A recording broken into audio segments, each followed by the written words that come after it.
Buenas tardes, en este video vamos a hablar de las principales patologías de las vías aéreas superiores y de las principales patologías a nivel pulmonar.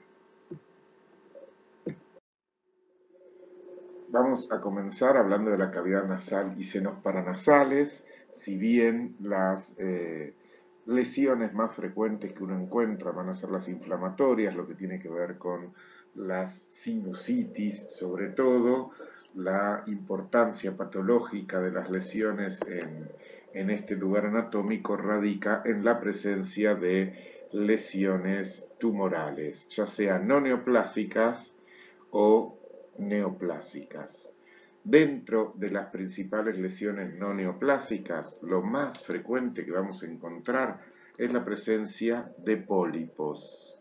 Hay distintos tipos, vamos a dedicarnos un poquitito más de importancia al pólipo inflamatorio. Luego vamos a tener tumores benignos, sobre todo la presencia de papilomas sinonasales con sus variantes y por supuesto también podemos tener neoplasias ya sea de tipo salival, neoplasias originadas en ganglios simpáticos, otras neoplasias benignas mesenquimáticas.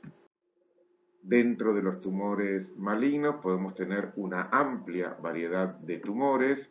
Recuerden que cada vez que empecemos a hablar de aparatos vamos a poder tener tantos tumores como tejidos podemos encontrar en ese órgano o aparato. En el caso de los senos nasales vamos a hacer hincapié en aquellos tumores que son exclusivos de ahí, como el adenocarcinoma sinonasal de tipo no salival y el carcinoma de células escamosas con algunas de sus variantes. Por supuesto, también podemos encontrar neoplasias de tipo salival, que las vamos a ver en detalle cuando veamos glándulas salivales, pues justamente imitan a este tipo de neoplasias, algunas neoplasias específicas neuroepiteliales, justamente como el neuroblastoma olfatoria, e incluso podemos llegar a tener presencia de melanomas o incluso rhabdomiosarcomas. Vamos a comenzar hablando de los pólipos. ¿Se acuerdan que cuando hablamos de generalidades de neoplásicas, cómo definíamos un pólipo? Como esas proliferaciones no neoplásicas de origen incierto, generalmente en forma de dedo de guante, que tenían el epitelio y un estroma, un eje de tejido fibroconectivo. Morfológicamente, todos los pólipos son muy similares. Quizás no, el más frecuente es el pólipo de origen inflamatorio. Muchas veces son múltiples, a veces son bilaterales, muy frecuentes mayores de 30 años. Un 14% de los pacientes suelen presentar intolerancia a la aspirina, incluso con episodios de broncoespasmo o asma. Macroscópicamente se ve como una prolongación en dedo de guante que puede ocupar todo el espesor de la cavidad nasal, levemente traslúcido, y en realidad uno ve una proliferación fibroblástica con mucha inflamación, que es lo que vemos en el eje del pólipo, con incluso presencia de glándulas mucosas, abundantes eosinófilos, van a predominar en ese infiltrado inflamatorio, que es justamente lo que nos habla de un componente alérgico en la mayoría de los casos, de ahí su asociación con el asma. Generalmente la membrana basal puede estar adelgazada, ¿sí? Y por supuesto el diagnóstico diferencial lo tiene que hacer con un adenocarcinoma bien diferenciado, aunque en general es relativamente fácil el diagnóstico. Acá a mayor detalle del estroma de un pólipo inflamatorio alérgico, con este detalle más allá de los vasos congestivos que podemos ver en el estroma, cosa que es muy habitual.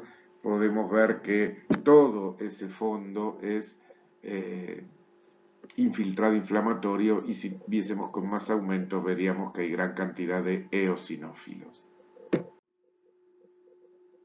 Otro para ver justamente el infiltrado inflamatorio, el estroma más laxo, más rosadito, incluso la presencia de alguna que otra glándula. También encontramos otras variantes mucho menos comunes, como los pólipos nasales asociados a la fibrosis quísticas. Recuerden que los pólipos nasales en sí son raros en niños, salvo si se asocian a fibrosis quísticas, generalmente antes de los 12 años. Histológicamente son similares a los inflamatorios, y el pólipo antrocuanal, que se origina en el antro maxilar, generalmente se extienden más en profundidad a la cavidad nasal, pero son mucho menos comunes que los pólipos inflamatorios, son más fibrosos, una consistencia más firme y aparecen en la niñez. Después tenemos las lesiones, los papilomas, ¿sí? Básicamente los papilomas columnares. Recordemos que el epitelio nasal es básicamente un epitelio respiratorio cilíndrico, ¿sí? Si se acuerdan en generalidades, el papiloma era este crecimiento en forma papilar a partir de un epitelio, generalmente a partir de epitelios pseudoestratificados o estratificados, ¿sí? En este caso vamos a encontrarnos con lesiones papilares amarronadas, donde uno va a ver un epitelio de revestimiento compuesto por células columnares, cilíndricas, dispuestas en varias capas, con mucho citoplasma eosinófilo y granular, y son fácilmente distinguibles las cilias características del epitelio respiratorio bien superficial. El estroma es más bien mixoide, con mucho infiltrado crónico y neovasos. También el diagnóstico diferencial uno lo tiene que hacer con un adenocarcinoma papilar. De hecho, si no se extirpan del todo, estos papilomas suelen recurrir e incluso transformarse, sufrir una transformación maligna en un porcentaje bastante bajo de los casos. Una variante del papiloma columnar común es el denominado papiloma invertido, que en realidad es lo mismo, es un crecimiento hacia la luz sobre todo del epitelio, pero en este caso crece hacia los senos, por eso son localmente agresivos a nivel basal, no crecen hacia la luz, sino hacia el interior del hueso. Si bien son polipoides, este crecimiento hacia el estroma es lo que lo hace localmente agresivo. Suelen ser recidivantes porque cuesta mucho justamente extirparlo por completo, y están revestidos por un epitelio pavimentoso, transicional o respiratorio. Muchas veces se lo asocia a infección por HPV. Ustedes pueden ver en estas distintas imágenes, sobre todo en esta de acá arriba, cómo el epitelio fue creciendo hacia el interior, no hacia la luz. Por eso se habla de papiloma invertido. En este caso con un epitelio plano estratificado, en la imagen de la derecha más que nada con epitelio más bien columnar, lo mismo que en la de abajo. Dentro de los tumores malignos que podemos encontrar en los senos nasales, el 10 a 20% de los tumores malignos lo representa el adenocarcinoma sinonasal, en sus distintas variantes. Muchas veces estos tumores remedan los tumores de glándulas salivales, por eso se los llama tipo salival. De estos vamos a hablar más en detalle cuando hablemos de glándulas salivales, ya que histológicamente se ven igual. Y también, por supuesto, tenemos los adenocarcinomas tipo no salival. El adenocarcinoma sinusal de tipo no salival generalmente también se va a presentar como formaciones polipoides, y por supuesto puede ser de bajo grado, es decir, bastante bien diferenciado, o de alto grado. Cuando son de alto grado son más agresivos, por eso se asocian a necrosis, inflamación, hemorragia o invasión perineural.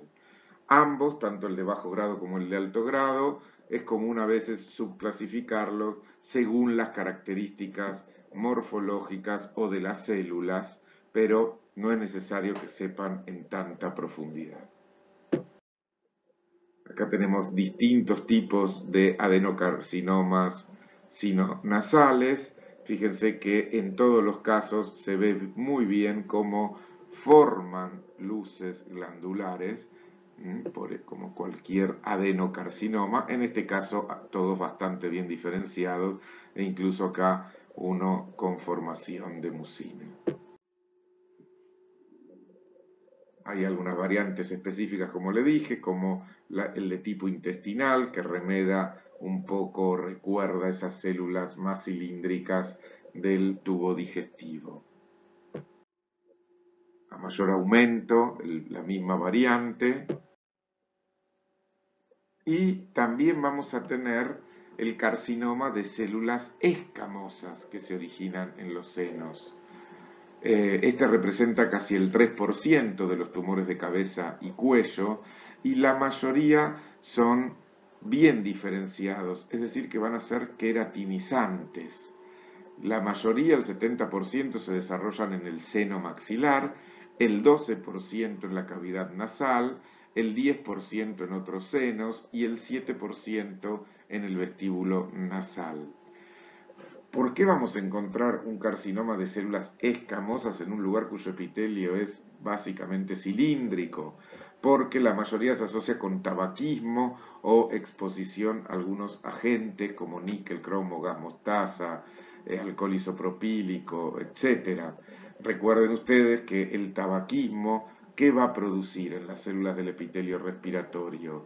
Va a producir metaplasia, es decir, el cambio de ese epitelio maduro por otro epitelio maduro de la misma, por otro tipo de tejido de la misma especie. En este caso va a cambiar el epitelio respiratorio por epitelio plano estratificado, y es ese epitelio plano estratificado el que también al seguir siendo agredido por el humo del tabaco puede llegar a dar focos displásicos que terminen desarrollando un carcinoma de células escamosas.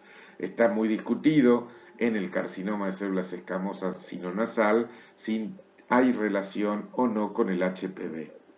Generalmente son más frecuentes en varones de 55 65 años y generalmente se presenta como masas ulcerosas que obstruyen la nariz, pueden dar rinorrea, epistaxis o dolor.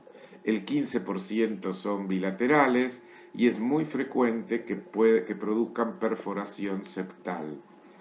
El 15% se asocian a otros tumores sincrónicos, como puede ser tumores de pulmón, de mama, etc. Acá vemos el carcinoma de células escamosas. Fíjense sobre todo en la foto inferior, como acá las células no se disponen formando luces glandulares, sino que se disponen formando planchas. Podemos ver atipías, mitosis, núcleos de diferente tamaño, algunos con nucleolos bien evidentes, pero básicamente las células atípicas se disponen formando sábanas o planchas. Si viésemos, habría que verlo un poco más de cerca para ver si tiene perlas córneas, es decir, grupo de células que forman queratina, diríamos que es bien diferenciado. Puede haber otros tumores mucho menos frecuentes, como por ejemplo el rhabdomiosarcoma, un típico tumor rondocelular que vamos a ver más adelante cuando hablemos de partes blandas, como en este caso, pero muchísimo menos frecuente. Con respecto a los tumores de nasofaringe, los más importantes por frecuencia y por incidencia patológica que tienen que conocer son el angiofibroma juvenil, un tumor benigno de nasofaringe, y el carcinoma de nasofaringe. El angiofibroma juvenil es raro, representa el 1% de los tumores de cabeza y cuello. Como su nombre lo indica, angiofibroma es un tumor vascular y fibroso, benigno, pero que puede ser muy agresivo a nivel local. más frecuente en sexo masculino, más frecuente en adolescentes, que suele causar obstrucción nasal y pérdida de sangre por la nariz. Aparece en la pared posterior del antro maxilar y de la nasofaringe. Se identificaron receptores androgénicos, por eso crecería más y aparecería más en varones adolescentes. La administración de estrógenos disminuye el tamaño y la vascularización, cosa que es importante pre-cirugía. Son masas lobuladas, firmes, grisáceas, y al corte es muy común ver muchos vasos que surjan el tejido fibroso, que le da una apariencia esponjosa. No están encapsulados y lo característico es que la túnica muscular de las arterias tienen diferentes tamaños y no suelen tener fibras elásticas. Pero básicamente es un tumor compuesto por vasos y tejido fibroso. La resección es curativa. Acá vemos una imagen histológica, gran cantidad de vasos, todas esas luces, algunas con contenido hemático y otras sin que ven, mucho tejido fibroso, también un poco de tejido inflamatorio. A mayor aumento para ver bien el tejido fibroso y los vasos, los distintos capilares y vasos un poco más grandes que conforman este angiofibroma juvenil. A mayor aumento para ver el tejido fibroso y los capilares en el medio. Con respecto al carcinoma nasofaríngeo, se desarrolla a partir de la superficie de la nasofaringe o del mismo epitelio amigdalino tonsilar críptico de la nasofaringe. La mayoría de los pacientes suele presentar incluso metástasis en los ganglios cervicales sin tener un primitivo evidente. El examen de la nasofaringe puede ser normal, por eso muchas veces se detecta primero la metástasis en el ganglio linfático, o ligeramente granular, o a veces se puede ver una tumoración evidente de tamaño pequeño o de naturaleza infiltrante bajo una mucosa de apariencia levemente normal. Por supuesto, cuando uno va a la clasificación de la Organización Mundial de la Salud, observa distintos tipos de carcinomas. En realidad, el carcinoma de células escamosas se va a clasificar en tipo 1 o tipo 2, según si es queratinizante, es decir, si forma o no queratina, o si es un carcinoma de células escamosas no queratinizante. El tipo 1 es el menos frecuente de estas neoplasias, es bastante poco común y no se asocia al virus de Epstein-Barr. El carcinoma de células escamosas no queratinizante o de tipo 2 prevalece en áreas endémicas, sobre todo relacionado a la infección por el virus de Epstein-Barr. Su sello histológico es una apariencia maligna poco diferenciada, con casi nula presencia de queratinización. ¿Sí? La WHO, la Organización Mundial de la Salud, reconoce dos subtipos. El diferenciado, el que tiene un patrón epitelial reconocible, donde uno puede ver células de aspecto epitelioides, con muy poca o nula queratinización, y el indiferenciado, que es el más frecuente, donde cuesta encontrar una diferenciación escamosa, que puede estar ausente. Las células tienen un patrón sincicial donde cuesta ver que es un epitelio, un tumor pavimentoso, pero con mucha cantidad de tejido linfoide. De ahí el nombre también de linfoepitelioma. Es común en general que los patrones coexistan, son muy frecuentes las atipías bien marcadas, En niños y adolescentes, cuando se presenta, se puede acompañar de gran cantidad de eosinófilos y por la gran cantidad de linfocitos que tiene el linfoepitelioma, el principal diagnóstico diferencial es justamente con un linfoma, sobre todo cuando uno no ve el componente bien atípico del epitelio pavimentoso. Sin embargo, puede ser muy radiosensible, con lo cual tiene mejor pronóstico. El principal tratamiento es la radioterapia. Acá vemos distintos carcinomas nasofaringeos, queratinizante arriba a la izquierda y no queratinizante el resto. Fíjense cómo el de arriba en sectores se agrupan las células y forma estas masas eosinófilas bien homogéneas que es queratina. Por supuesto, también tenemos patrones más indiferenciados, como este de acá arriba, y podemos ver que está asociado a el virus de Epstein-Barr cuando buscamos este virus. Finalmente, antes de ir a las vías aéreas inferiores, tenemos la laringe. Por supuesto que acá también vamos a tener inflamaciones, la laringitis, pero por la importancia anatomopatológica nos vamos a dedicar más a los tumores de laringe. Básicamente también nos vamos a encontrar con lesiones no neoplásicas y con tumores tanto benignos como malignos. Dentro de las lesiones no neoplásicas, la más importante por su frecuencia y asiduidad son los pólipos de cuerdas vocales.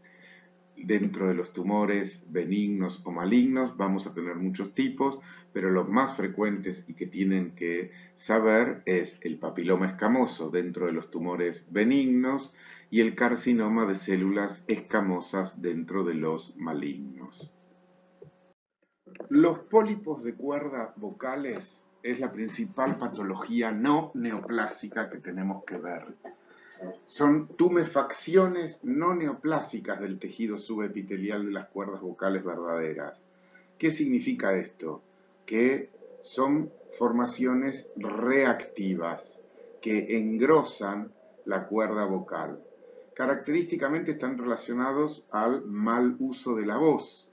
Por eso se los denomina también nódulos de los cantantes, característicos en personas que utilizan mucho su voz y que a veces fuerzan la misma, característico en docentes, en cantantes, en oradores.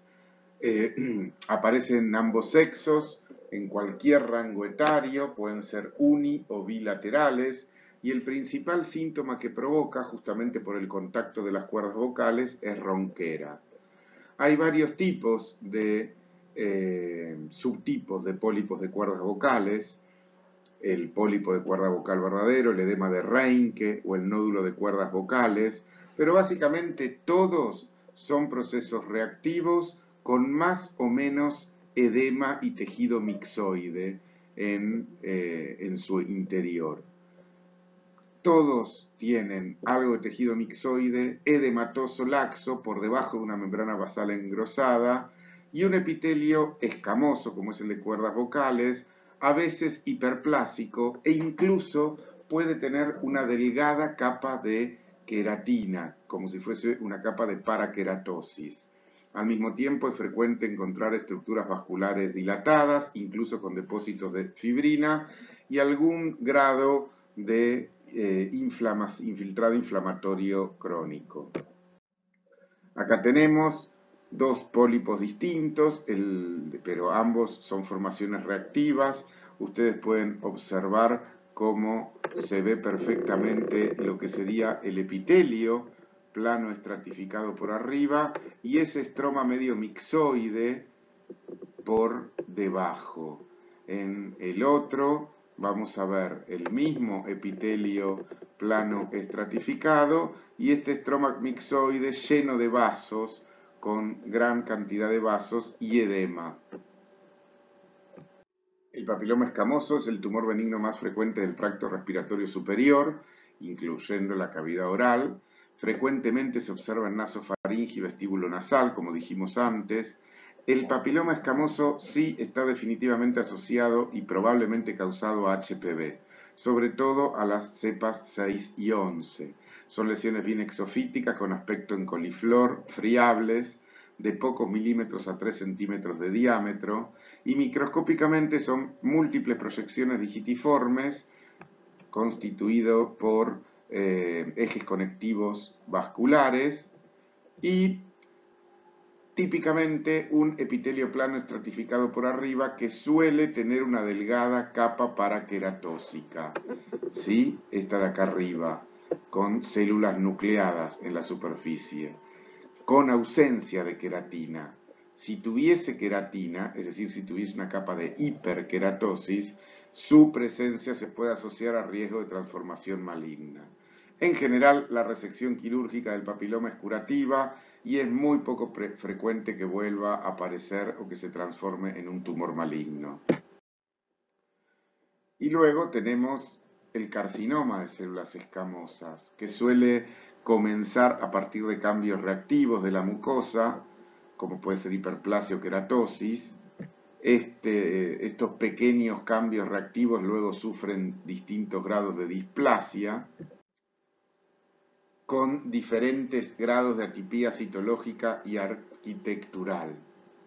Así como vamos a ver más adelante cuando hablemos de cuello uterino, que hablamos de lesiones de bajo y alto grado según cuánto del espesor de ese epitelio plano estratificado está displásico. Acá esta separación entre lesiones displásicas o sin de bajo y de alto grado es bastante controvertido. Cuando esa displasia ocupa todo el espesor del epitelio, uno ya habla de un carcinoma in situ, que luego se transforma en un carcinoma microinvasor, cuando empieza a haber borramiento de la membrana basal y del interfaz epitelio-estroma, y la invasión es menor a 2 milímetros desde la membrana basal. Macroscópicamente, ¿cómo se ven? Como engrosamientos focales blanquecinos, irregulares, de superficie lisa, verrugosa o ulcerada incluso.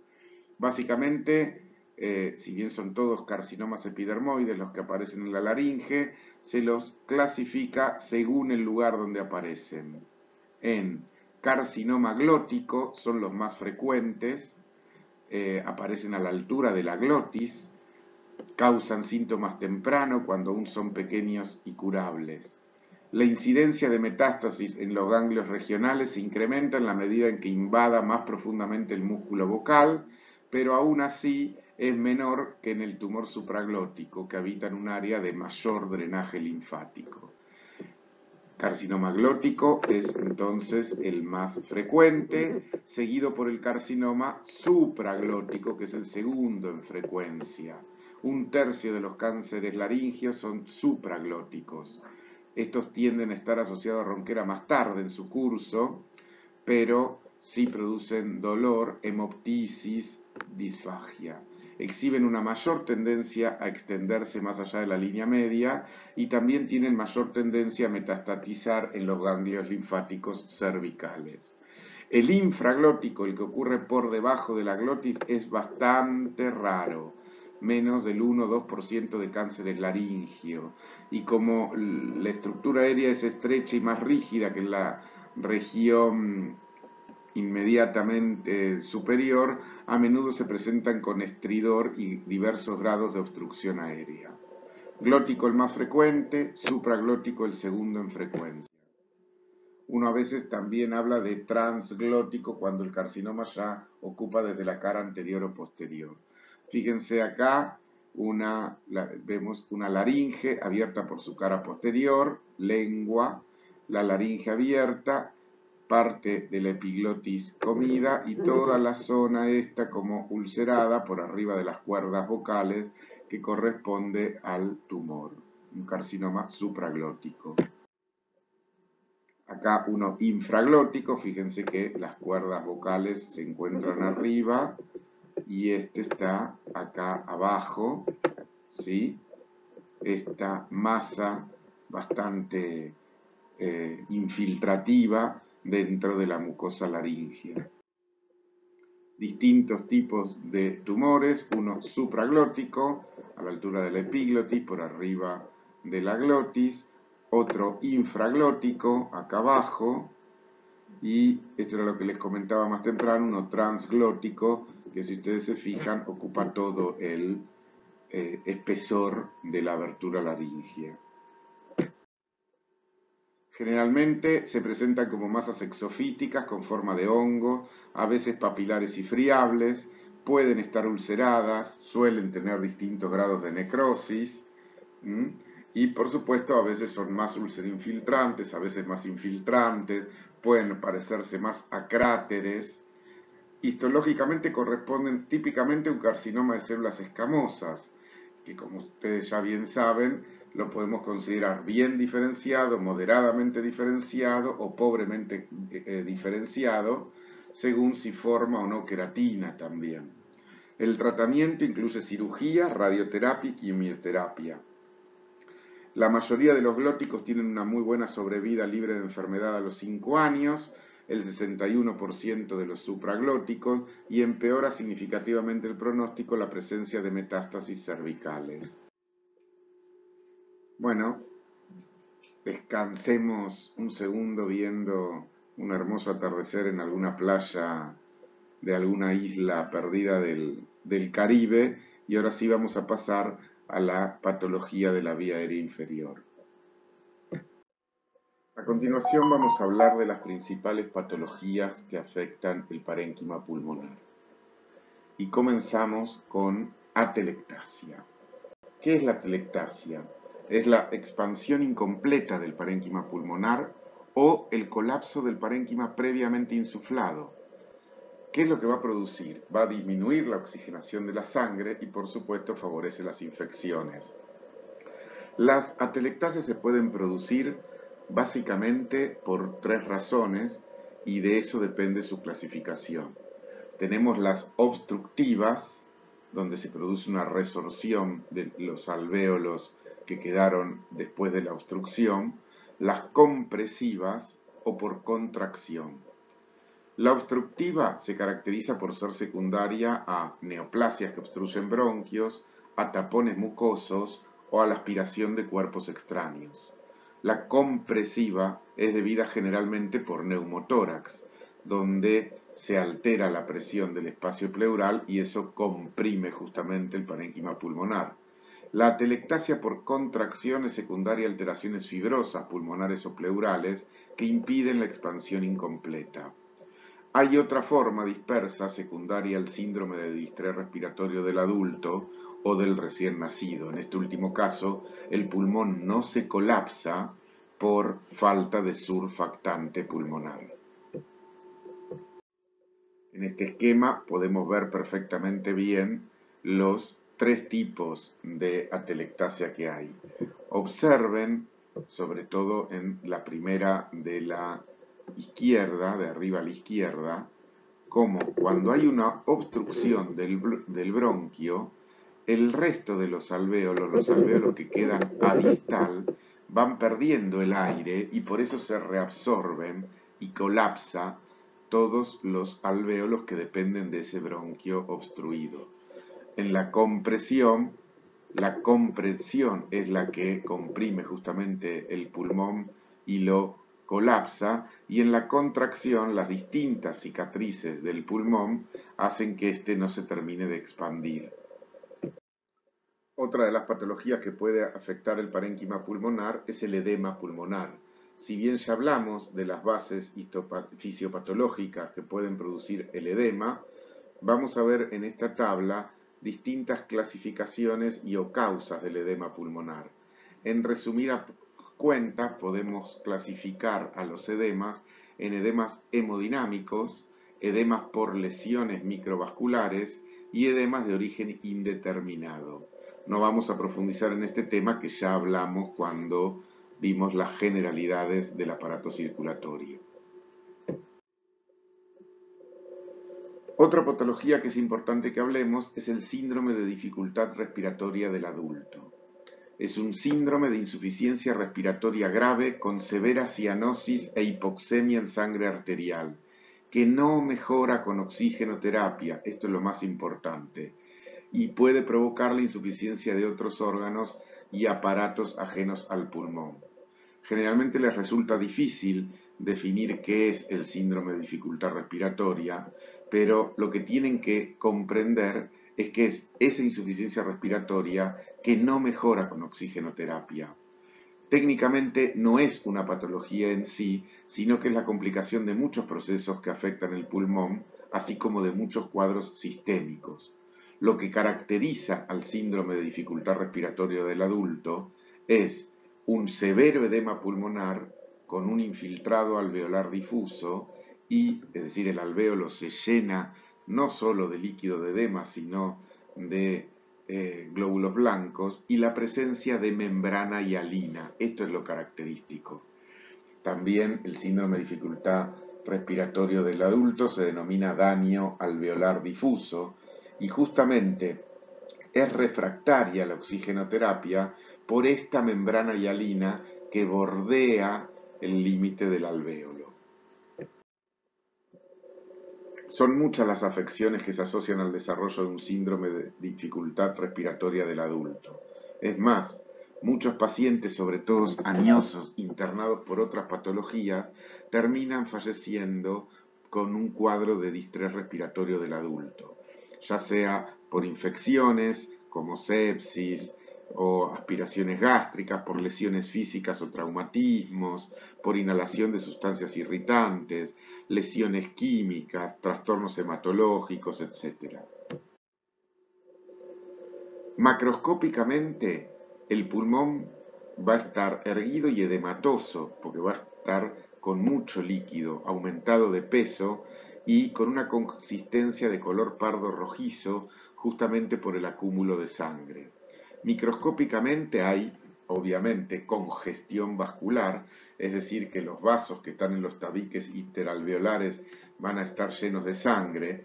Va a haber un edema alveolar con fibrina formando membranas. Esto es lo característico, la presencia de fibrina formando membranas que recubren los alvéolos pulmonares asociados a restos celulares detritus necróticos. Esta presencia de fibrina va a ser lo que haga imposible la hemostasia y por eso, aunque ustedes aumenten mucho la presión de oxígeno, ese oxígeno no va a pasar a la sangre. Los neumonocitos tipo 2 proliferan para regenerar el epitelio alveolar y es lo que termina produciendo que se organice todo ese exudado y fibrosis, dando fibrosis intraalveolar. Aparte, por el mismo proceso inflamatorio puede haber fibrosis intersticial con depósito de colágeno que incrementa aún lo difícil de la hemostasis en esas condiciones. No es infrecuente que se asocie el síndrome de distrés respiratorio a una bronconeumonía terminal. Básicamente son las endotoxinas producidas por las bacterias gram negativos las que generalmente inducen a los macrófagos a liberar y monocitos a liberar mediadores químicos, sobre todo el factor de necrosis tumoral alfa. Esto, junto con la activación de los complementos, terminarían activando los leucos polimorfonucleares e incrementando la acción de las moléculas de adhesión. También se activarían las células endoteliales, activando todo el proceso inflamatorio entre los tabiques.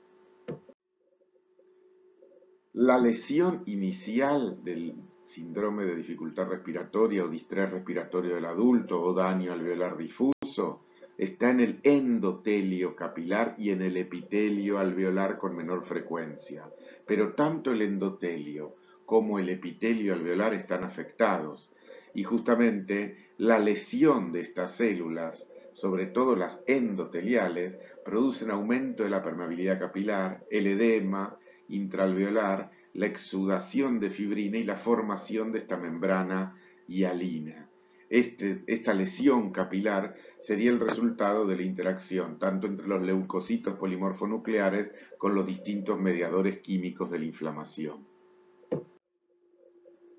Entonces, este engrosamiento y esta lesión a partir de la lesión endotelial y la activación de los polimorfonucleares termina ampliando y dificultando la hemostasia, es decir, el intercambio gaseoso entre el interior de los alvéolos y el interior de los capilares sanguíneos.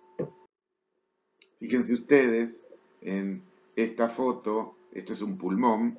Generalmente el pulmón es un órgano que nunca tienen muchas dificultades en verlo porque uno ve esos espacios ópticamente negativos que corresponden a los alvéolos, pero por supuesto este no es un pulmón sano.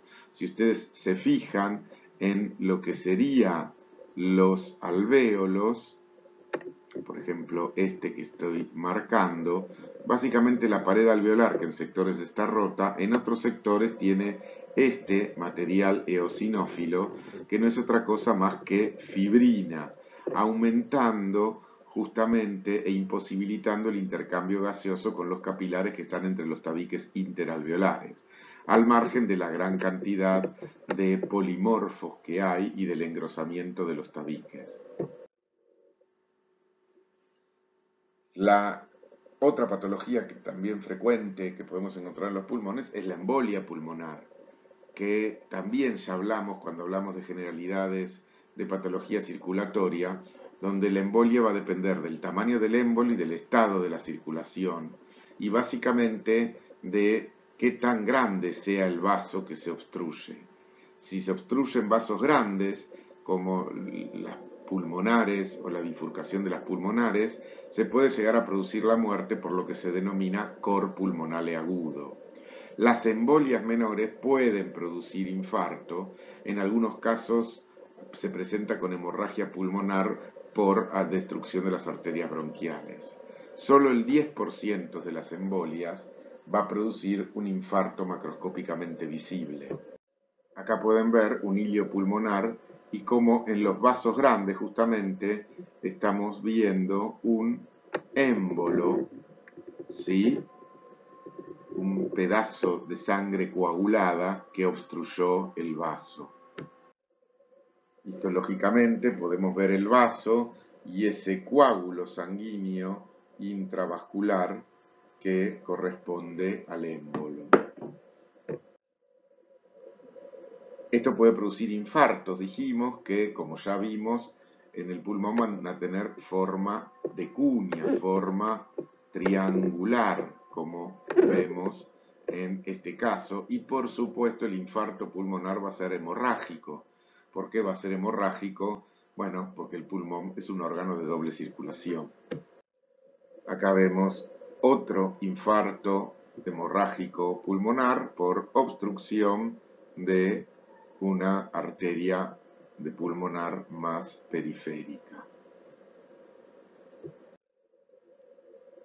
Acá vemos en un corazón más en fresco también la zona correspondiente a un infarto hemorrágico de pulmón. Bueno, a continuación vamos a hablar de un grupo de patologías que conforman lo que se denomina la enfermedad pulmonar obstructiva crónica, la EPOC. ¿Qué se entiende por EPOC? Bueno, obviamente enfermedad pulmonar obstructiva crónica, pero bajo este término se engloba a un conjunto de enfermedades que tienen en común una característica, un signo característico que es la disnea, esa sensación de falta de aire. Se acompaña de una obstrucción crónico recidivante al paso del aire por los pulmones, es decir, a un aumento en la resistencia al paso del aire. El hábito de fumar, como la contaminación ambiental, son los factores predisponentes más frecuentes. Básicamente son 4 las entidades que conforman el EPOC, que son el enfisema, la bronquitis crónica, el asma y las bronquiectasias. Como a veces el agente etiológico es el mismo, es común que se superpongan los cuadros clínicos y por eso es frecuente que un paciente con un exfumador o un fumador que tiene bronquitis crónica al mismo tiempo tenga enfisema. Básicamente, los trastornos asociados a la obstrucción del flujo aéreo, el espectro de la EPOC, lo podemos resumir en este pequeño cuadrito. Fíjense que salvo el enfisema, que afecta predominantemente el acino, todos los demás afectan bronquios o bronquiolos. Cada uno va a producir ese aumento de la resistencia? Por distintas causas. En la bronquitis crónica vamos a ver que hay una hiperplasia de las glándulas bronquiales productoras de moco, lo que produce un aumento de la secreción. Por otro lado, en las bronquiectasias vamos a ver dilatación y cicatrices en las vías aéreas respiratorias. Y en el asma, por otro lado, justamente por esa hiperreactividad bronquial, nos vamos a encontrar con un aumento de la musculatura lisa, con una hiperplasia, con exceso de moco y con inflamación que va a provocar una reducción en la luz del bronquio.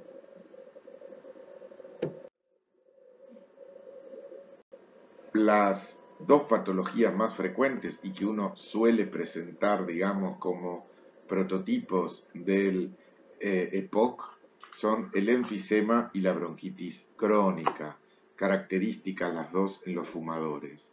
Sin embargo, según cuál predomine, nos va a dar características clínicas distintas. En general, la bronquitis, el paciente se presenta más azulado, con una edad de aparición más temprana, la disnea es ligera y más tardía, la tos, sin embargo, es precoz, con abundante expectoración, las infecciones son frecuentes, la insuficiencia respiratoria se presenta en episodios repetidos, la presencia de cor pulmonale es frecuente, la resistencia en las vías respiratorias está elevada, porque no se olviden que la lesión es sobre todo bronquial, pero el corazón tiene capacidad de distenderse normalmente y en la radiografía de tórax suelen destacar los vasos y la presencia de un corazón grande.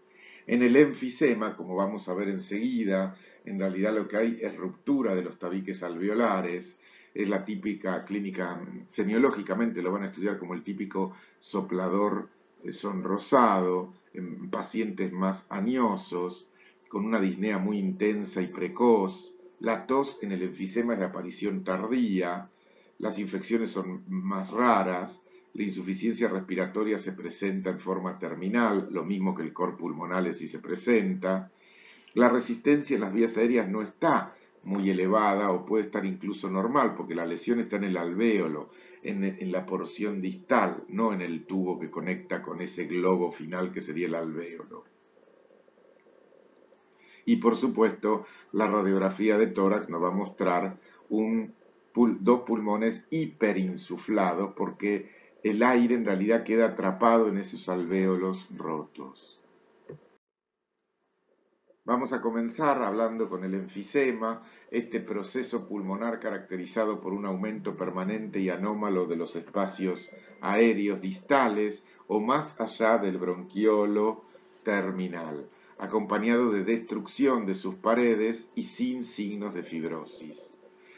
Antes se lo solía clasificar mucho en 4 clases, según cuál era la distribución anatómica dentro del lobulillo pulmonar, en centroacinar, panacinar, paraseptal e irregular. Los dos primeros son los que causan mayor obstrucción al flujo del aire con manifestación clínica significativa. La mayoría de los casos el enfisema es centroacinar. Hoy en día igual ya no se usa tanto esta clasificación. Si bien esta clasificación no se utiliza tanto actualmente, recordemos el enfisema centroacinar o centrolobulillar era el que afectaba la parte central o proximal de los acinos, involucrando a los bronquiolos respiratorios, mientras que la parte distal estaba respetado. Este era bastante frecuente, es bastante frecuente en los grandes fumadores y afecta con más frecuencia a los lóbulos superiores. Los pacientes con neumoconiosis, con una patología intersticial por carbón, tienen lesiones pulmonares parecidas a esta. Por lo tanto, el cigarrillo y el carbón tendrían un papel importante en el desarrollo de este tipo de enfisema.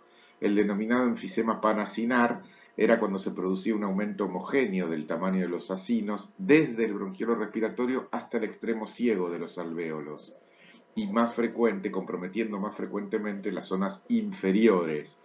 Este tipo de enfisema se asocia más al déficit de alfa-1 antitripsina. Para recordarles un poco, acá tienen el esquema con lo que es un acino normal con el bronquiolo respiratorio, los conductos alveolares y los alvéolos distales en ese extremo ciego, y cómo se verían diferente el panacinar del centro lobulillar. El paraceptal también afecta la parte distal del acino y generalmente en la zona más cercana a la pleura.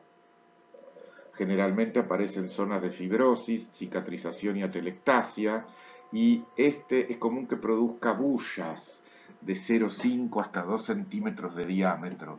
La bulla son como grandes globos que se producen al romperse los acinos, se unen las distintas cavidades alveolares de varios acinos. De hecho, es la causa más frecuente de neumotórax en los jóvenes. También tenemos el irregular, que afecta de manera irregular al acino, generalmente asociado también a procesos cicatrizales y que suele ser asintomático. De hecho, el enfisema afecta al 50% de los pacientes en necropsias y hay una clara asociación con el hábito de fumar. Básicamente, el mecanismo de la producción sería la destrucción de las paredes alveolares por el mecanismo de proteasas antiproteasas. Esto es así, sobre todo en los pacientes homocigotos con déficit de alfa-1 antitripsina, que tienen una fuerte tendencia a padecer enfisema, el cual se agrava si el paciente fumaba. ¿Por qué produce el alfa-1 antitripsina el enfisema? Bueno, el déficit. El alfa-1 antitripsina está en el suero, en macrófagos, en líquidos tisulares, y es un potente inhibidor de las elastasas, las cuales son secretadas por los neutrófilos durante la inflamación. Entonces, la destrucción de las paredes alveolares se debe a un desequilibrio entre estas en el ámbito pulmonar. Los fumadores tienen más neutrófilos y macrófagos en los alvéolos. Estos estimulan la liberación de factores quimiotácticos, activan la vía alterna del complemento y estimulan la liberación de elastasas. Es decir, que el fumar aumenta la actividad elastolítica. Justamente los agentes oxidantes que contiene el humo del cigarrillo y los radicales libres del oxígeno, liberados por los neutrófilos, inhiben a la alfa-1 antitripsina y por eso se produce el edema, situación que es agravada en los pacientes que de por sí tienen un déficit de alfa-1 antitripsina y fuman. Para tener una manifestación clínica, tiene que haber destrucción superior al 1/3 del parénquima funcionante, y la disnea es el principal síntoma. Característicamente, tiene en el paciente un tórax distendido porque quedan los pulmones hiperinsuflados, lo que se denomina tórax en tonel. También pueden presentar cor pulmonar o insuficiencia cardíaca derecha relacionada con la hipertensión pulmonar resultante. El enfisema panacinar, cuando está bien desarrollado, produce pulmones voluminosos. El irregular se asocia más a la presencia de bullas periféricas apicales. Y siempre vamos a ver destrucción de las paredes alveolares y de los septos con formación de grandes espacios aéreos. Bueno, este cuadrito resume un poco la acción del tabaquismo, que produce un aumento de las elastasas por la acción de los polimorfos y de los macrófagos, que lesiona las fibras elásticas y al mismo tiempo reduce la acción de la alfa-1 antitripsina, que como son de por sí antielastasa, aumenta la lesión de las fibras elásticas. Lo mismo va a ocurrir si tenemos déficit de alfa-1 antitripsina. Acá podemos ver las típicas bullas periféricas características en el enfisema panacinar. Ven ustedes que el pulmón se transforma casi como en una esponja coraliforme con esas grandes cavidades. El enfisema centrolobulillar, que da grandes espacios más dispersos en el pulmón y también con alguna formación de bullas. Es característico esta imagen tipo apolillada del pulmón. A veces estas bullas pueden ser de varios centímetros, como podemos ver en este preparado de una necropsia de un pulmón. Histológicamente vamos a ver pulmón con estos espacios ópticamente negativos y la mayoría de los tabiques rotos formando grandes bullas. La otra patología de la cual vamos a hablar, que forma parte de las EPOC, es la bronquitis crónica. Existe bronquitis crónica cuando un paciente tiene tos y expectoración persistente durante por lo menos 3 meses al año y durante 2 años consecutivos. Si se mantiene durante años, se puede asociar a una neumopatía obstructiva crónica y es muy frecuente que dé lugar a cor pulmonale e insuficiencia cardíaca. De hecho, la bronquitis crónica favorece la producción de metaplasia pavimentosa en el epitelio bronquial y de esta forma favorece el desarrollo de carcinomas. Tenemos la bronquitis crónica simple, cuando hay tos y expectoración sin signos funcionales de obstrucción al paso del aire, y la bronquitis asmática crónica, donde aparte hay signos de hiperreactividad con broncoespasmo y sibilancias. La bronquitis crónica obstructiva se ve en grandes fumadores cuando hay una obstrucción severa asociada a enfisema, justamente por el atrapamiento que se va a producir de aire en los alvéolos. La patogenia de la bronquitis crónica es la irritación crónica por cigarrillos o por sustancias tóxicas inhaladas. La característica más importante va a ser la hipersecreción de moco con hipertrofia de glándulas submucosas. Esto es lo característico. Hipersecreción de moco por hipertrofia de glándulas submucosas. Así como en el enfisema lo característico era la destrucción de los tabiques alveolares, en la bronquitis crónica va a haber hipersecreción de moco por hipertrofia de glándulas submucosas. Con el tiempo se va a observar aumento de células caliciformes en las vías respiratorias pequeñas, que va a dar lugar a más formación de moco y obstrucción.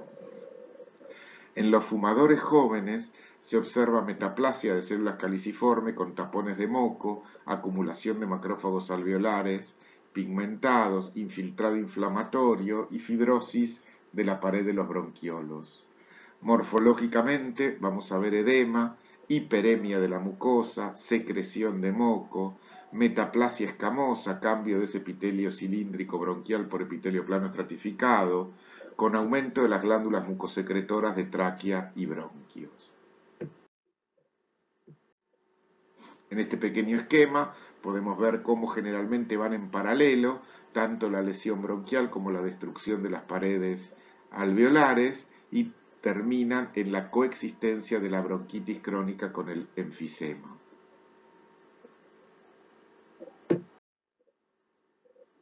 Clínicamente, en la bronquitis crónica lo que vamos a encontrar es tos productiva y persistente.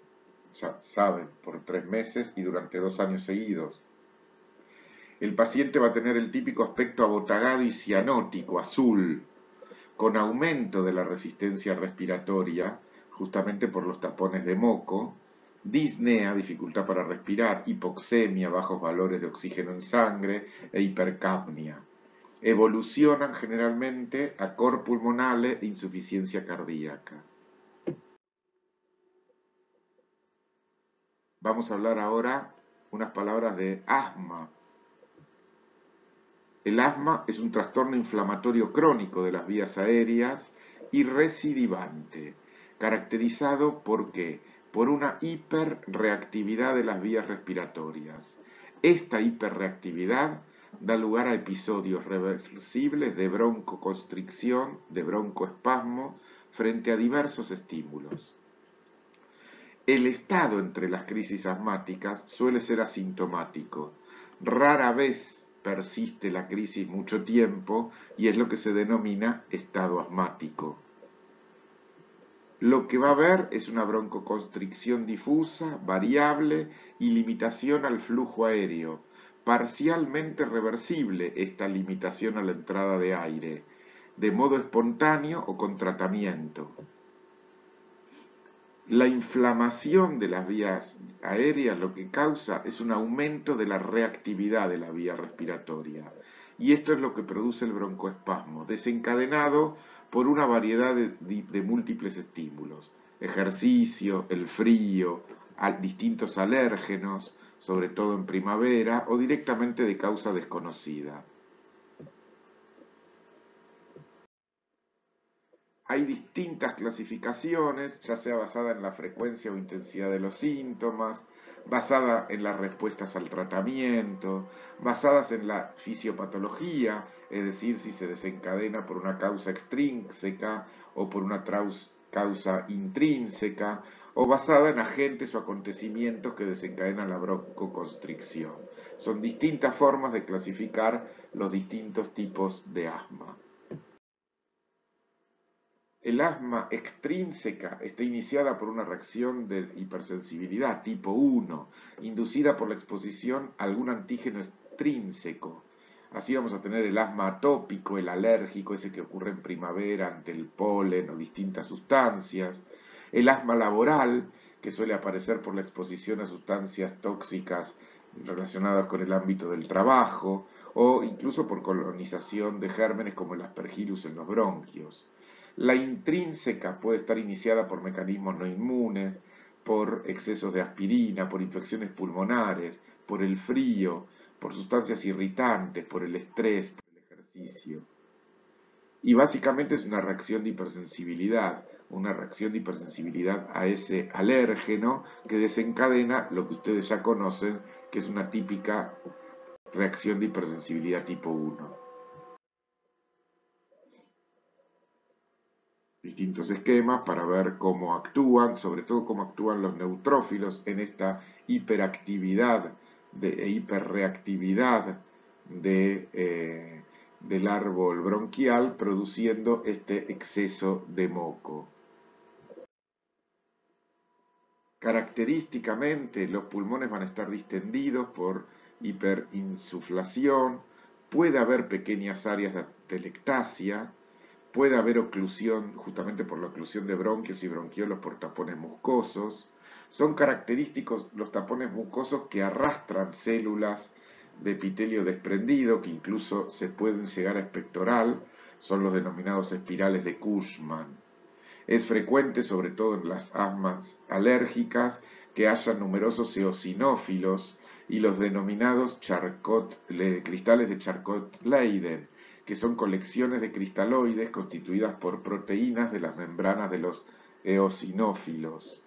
Ustedes pueden ver en este esquema que compara un bronquio normal con el bronquio de un asmático, cómo en el bronquio del asmático hay un aumento de la capa de moco, hay presencia de eosinófilos incluso en la capa de mocos, puede haber gran cantidad de células caliciformes, todo un infiltrado inflamatorio con presencia de eosinófilos e hipertrofia de las glándulas, acompañada también de una leve hipertrofia del músculo bronquial. En definitiva, hay una remodelación de las vías respiratorias provocada por este engrosamiento de la membrana basal del epitelio, el edema infiltrado inflamatorio en las paredes, del aumento del tamaño de las glándulas submucosas y de esta hipertrofia del músculo de la pared bronquial. Acá vemos justamente un típico bronquio asmático. Observen cómo en el epitelio bronquial se ve en presencia de globet cell o células caliciformes. Otra con una técnica de Alcian Blue para ver justamente las células caliciformes que se van a tener positivas con el Alcian Blue como esta que les estoy marcando. Otra, observen la hipertrofia del músculo liso de la pared del bronquio. Bueno, a continuación vamos a hablar de las bronquiectasias. ¿Qué son las bronquiectasias? Básicamente es una dilatación anormal, permanente o transitoria de las luces bronquiales, siempre asociada a una infección crónica que generalmente produce necrosis con destrucción de algunos componentes de la pared bronquial, acompañado de cambios inflamatorios en el parénquima pulmonar adyacente.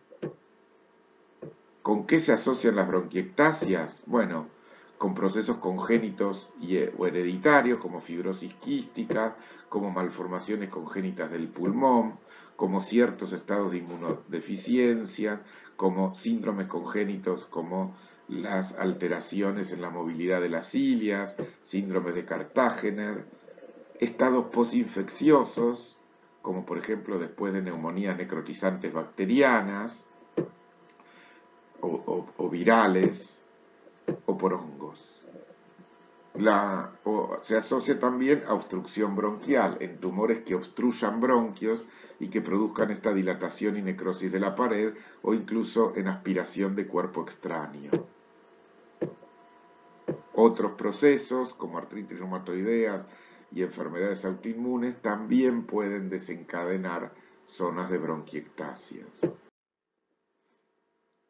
Es decir, las bronquiectasias también son la representación del estadio final de muchos desórdenes pulmonares, algunos obstructivos y otros no obstructivos. Dentro de los obstructivos vamos a tener los que obliteren parcial o totalmente la luz, ya sea una neoplasia, un cuerpo extraño, una inflamación o secreción o compresión. Puede ocurrir en cualquier área del pulmón. Sigue el patrón de ramificación del bronquio obstruido, la bronquiectasia, y si la fuente de la obstrucción la podemos desaparecer tempranamente, los cambios retrotraen. Si persiste, ya va a haber modificaciones inflamatorias con fibrosis y los cambios serán irreversibles. Dentro de los no obstructivos, vamos a tener sobre todo que aparecen tras repetidos episodios de neumonía o asociados a estos cuadros congénitos como el de la cilia inmóvil y otros que hablamos recién. Las bronquiectasias no obstructivas justamente son más frecuentes en pacientes jóvenes.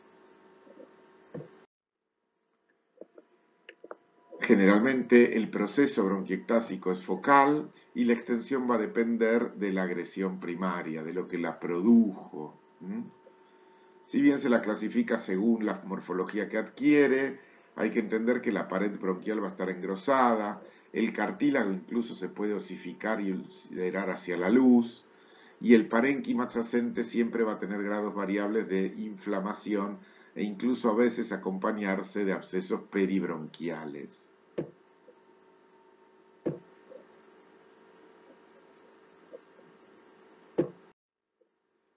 Histológicamente vamos a ver una inflamación crónica de la pared bronquial tan grande que incluso podemos encontrar centros germinales. Es común que haya ulceración epitelial y por supuesto con el tiempo puede aparecer tejido de granulación en la lámina propia del bronquio, el cartílago que se fragmente, el músculo que desaparezca en sectores o que se hiperplasie.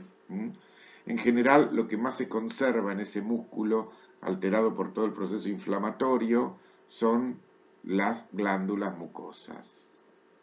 Como complicaciones que son poco frecuentes, tenemos sobre todo la fístula broncopleural, es decir, que se produzca una comunicación entre el bronquio y la pleura, produciendo empiema, colección de pus en el espacio pleural. Podemos tener incluso abscesos cerebrales, justamente por si se disemina la infección, o amiloidosis. El tratamiento es médico para casos con patogenia inflamatoria y quirúrgico para casos unilaterales o asociados a hemorragia o variedades obstructivas. Bueno, por supuesto en el pulmón también podemos tener abscesos pulmonares, procesos supurativos focales asociados a necrosis del parénquima pulmonar. Recuerden que hablamos un poco de lo que eran los abscesos en la parte de patología general. El absceso es justamente una colección de pus dentro de una cavidad neoformada que no existía, por eso es un proceso supurativo focal.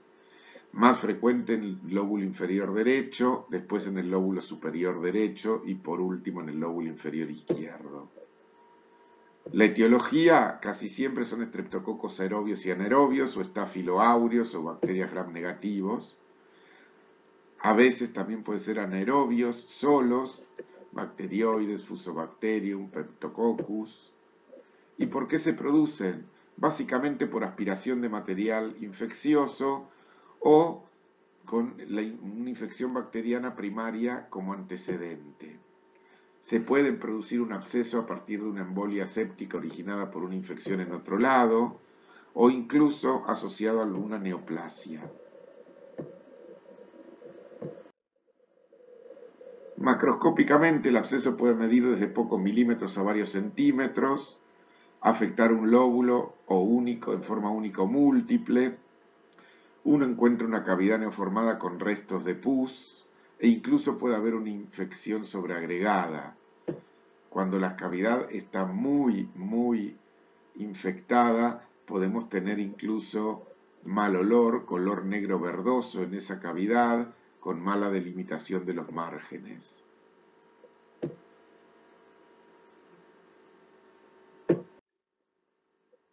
Histológicamente, esa destrucción supurativa, ese acúmulo de pus va a destruir el parénquima pulmonar, dando esa área de cavitación, e incluso con el tiempo se puede producir una proliferación de fibroblastos, una fibrosis periférica.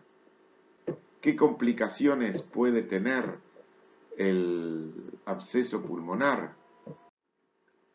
Bueno, básicamente las complicaciones son que sobrecrezca un hongo encima, sobre todo Aspergillus, que se propague este proceso infeccioso a otras áreas del pulmón, que se produzca una hemorragia masiva por destrucción de los vasos o nuevamente una fístula broncopleural con empiema.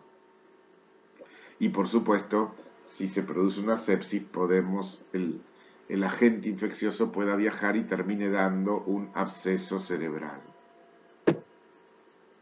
El tratamiento es tratamiento médico.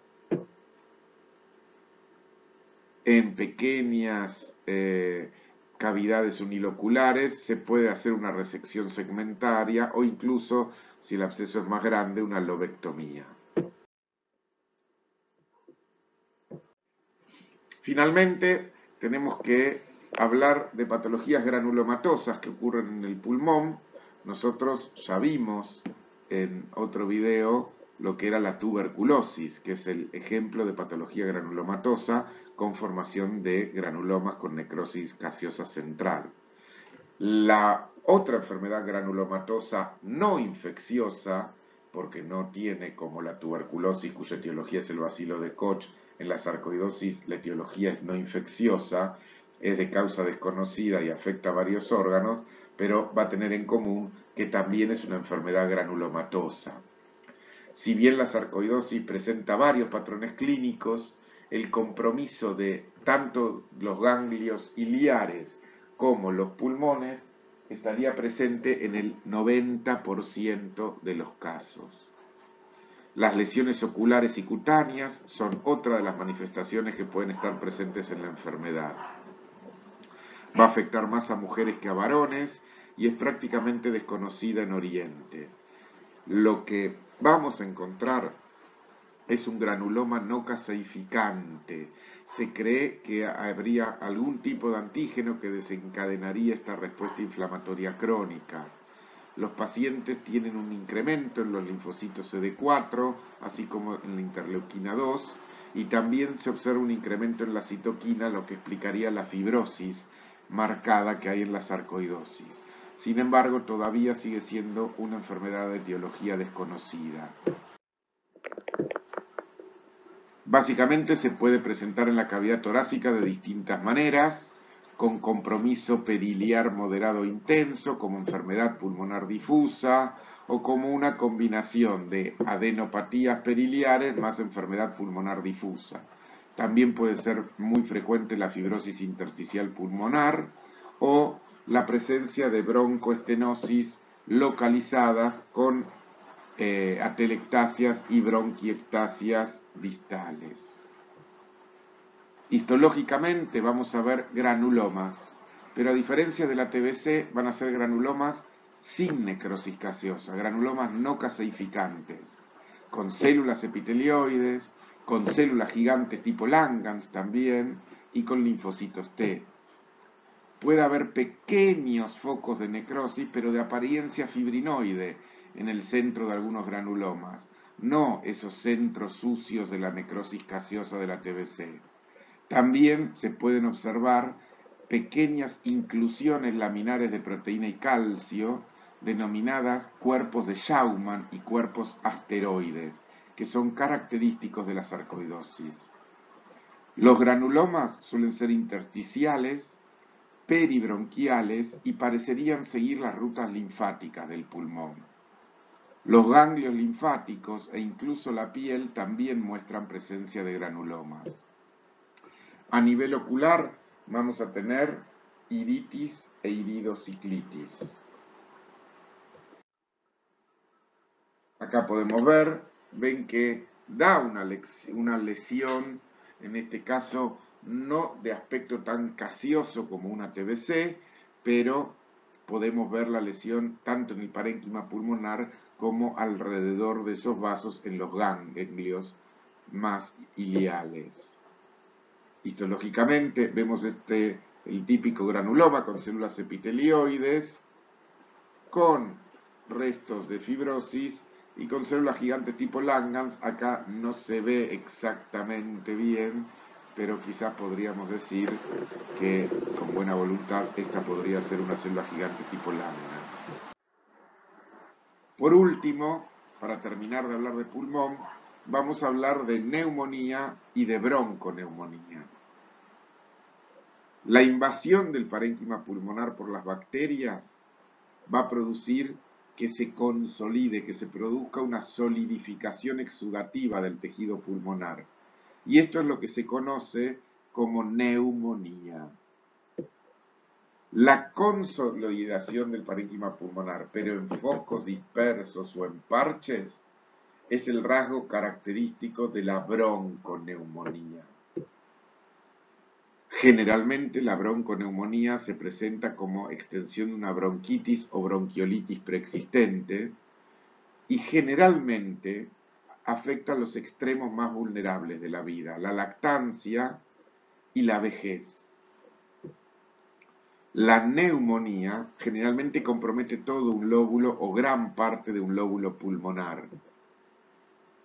Estas entidades surgen siempre que se deterioren los mecanismos de defensa locales o disminuyan los mecanismos de defensa generales del paciente.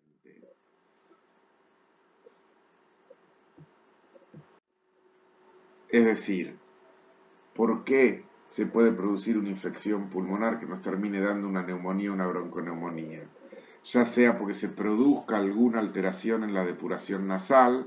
Recuerden que las vías aéreas superiores tienen un epitelio que es el que elimina los gérmenes por estornudo. Justamente, si esto no se produce, se puede producir la entrada de gérmenes. Lo mismo a nivel traqueobronquial, donde es importantísima la función ciliar, justamente para la expectoración y la deglución, o en el mismo alvéolo. Los gérmenes, si llegan al alvéolo pulmonar, son fagocitados por los macrófagos alveolares, transportados a los bronquiolos con cilios y de ahí salen al exterior. Cuando se alteran estos mecanismos, o se alteran los cilios, o se alteran o se producen metaplasias escamosas, se favorece el desarrollo de neumonías. Lo primero que suele aparecer es una pérdida del reflejo de la tos, con lo cual favorece la deglución de estos gérmenes y la alteración del mecanismo de depuración mucociliar, junto con la interferencia en la función fagocitaria macrofágica. Básicamente lo que va a haber es congestión, edema y acumulación de secreciones. La principal etiología es bacteriana, sobre todo estáfilos, estreptos, Haemophilus influenza y Streptococcus pneumoniae, sobre todo, que es el responsable del 90-95% de las neumonías. Característicamente vamos a estudiar las fases de la neumonía lobar, la que afecta al lóbulo, porque vamos a ver que ese lóbulo, durante la inflamación, va a pasar por 4 estadios.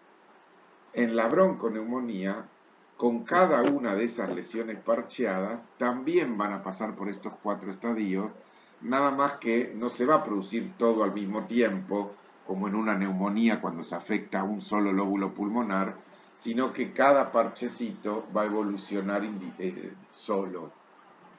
Pero volviendo a la neumonía, a esta consolidación fibrino-purulenta de gran parte o todo un lóbulo, vamos a ver que hay 4 fases de respuesta inflamatoria. Por supuesto que si en el medio damos antibióticos, vamos a ver que se acorta o detiene la progresión. Las 4 etapas son congestión, hepatización roja, hepatización gris y resolución. En la congestión lo que va a haber es justamente una hiperemia, una ingurgitación vascular, presencia de líquido intraalveolar, pero con pocos elementos celulares como neutrófilos y muchas bacterias. Si hiciéramos una autopsia en este momento, el pulmón estaría pesado, rojo, muy húmedo.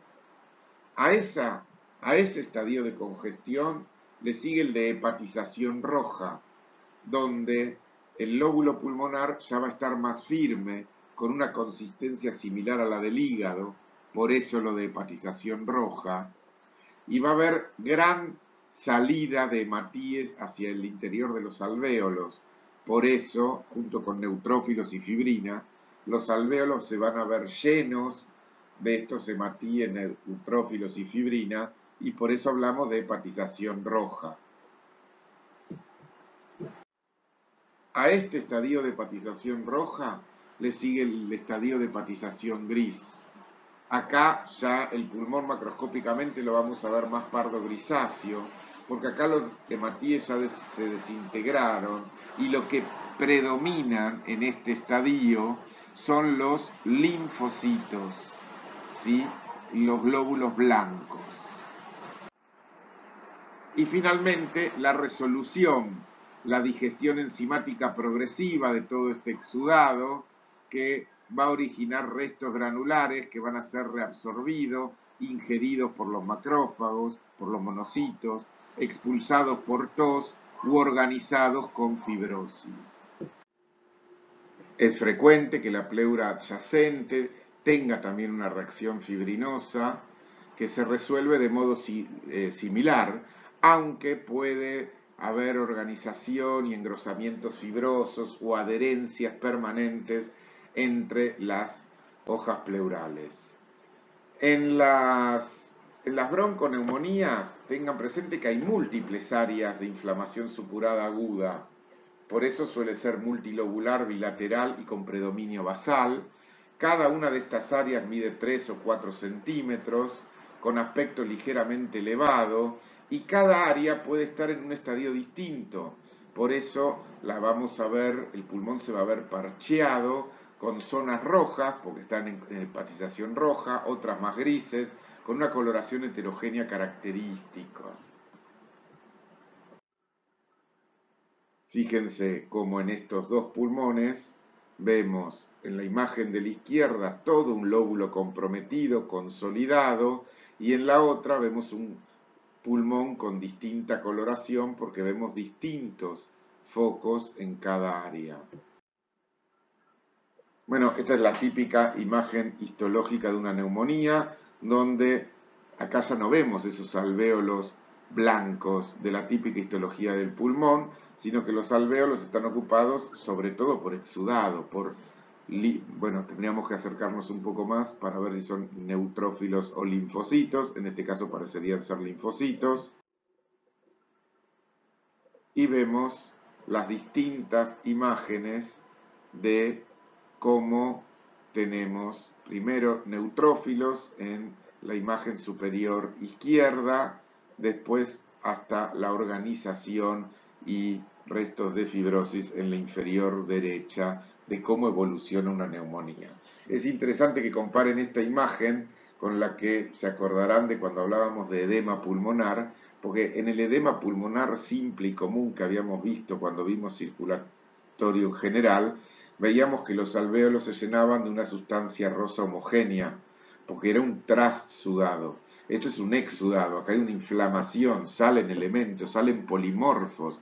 Fíjense, sobre todo en esta imagen, cómo los alvéolos están llenos de polimorfos nucleares.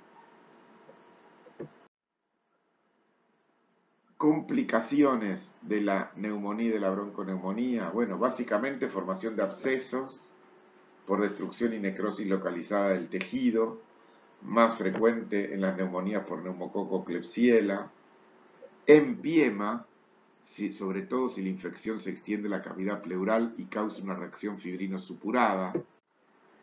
Podemos tener como complicación que se organice todo ese exudado y que parte del pulmón se transforme en una cicatriz fibrosa maciza, o incluso que se produzca una sepsis, una diseminación bacteriémica por sangre, y las bacterias vayan a las válvulas del corazón, al pericardio, al encéfalo, a cualquier otro órgano de la economía, y causar abscesos metastásicos, endocarditis, meningitis o incluso artritis supurativas. Cuando se producen estos focos de abscedación, vamos a tener zonas puntuales, pequeñas cavidades llenas de exudado inflamatorio, y justamente estas cavidades son en un órgano que no tiene cavidad, como es el pulmón, estas nuevas cavidades llenas de pus, formar los abscesos. Lo más importante que se tienen que acordar es este cuadro comparativo.